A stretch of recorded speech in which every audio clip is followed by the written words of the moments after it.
Le 29 juillet 2021, Florence Trainard a eu le grand bonheur de dire oui à l'homme de sa vie.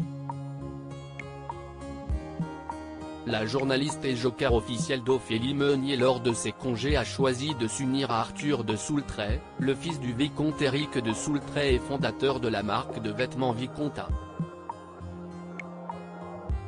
Le couple avait fait les choses en grand lors de la cérémonie en l'organisant par exemple dans un château de Poudenas.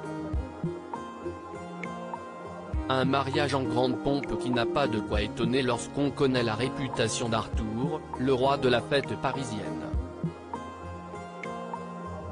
Avant de se ranger auprès de Florence Trainard, il a d'ailleurs lancé des soirées mémorables auxquelles était invité le gratin de la jet set. À cette époque, Arthur de Soultray fréquentait particulièrement Pippa Middleton, la petite sœur de Kate. En 2012, leur amitié avait même fait les gros titres de la presse anglaise.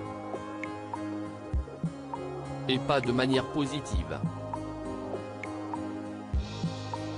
En effet, cette année-là, l'aristocrate a fêté ses 30 ans dans l'ancien théâtre de Saint-Germain-des-Prés à Paris transformé en boîte de nuit. Et d'après les informations rapportées par Le Point, l'anniversaire fut extravagant. Pas moins de 300 invités avaient fait le déplacement et avaient accepté de se déguiser selon le thème du XVIIIe siècle. Pippa Middleton s'était amusée à jouer le jeu. Alors très proche d'Arthur de Soultray, elle avait ensuite profité de sa présence à Paris pour se balader avec lui.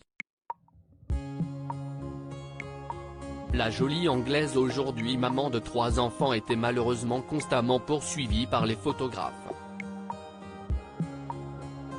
Et, pendant une virée en voiture, l'un de ses amis communs avec le mari de Florence Trainard avait pointé un pistolet en direction des photographes, photo ici. Face à la polémique qui enflait de l'autre côté de la Manche et les critiques qui fusaient autour de la sœur de la future reine, Arthur de Soultray était sorti du silence pour la défendre. Nous étions suivis par des paparazzis. Pendant tout son séjour à Paris, Pippa Middleton a été victime d'un harcèlement constant et dangereux. La voiture était conduite par un ami. Pour rire, il a brandi un pistolet factice en direction des paparazzis. Elle lui a dit d'arrêter immédiatement. Elle n'a pas trouvé cela drôle. Je regrette énormément cet incident et surtout que Pippa ait été au centre de l'attention alors qu'elle n'était pour rien dans cet incident.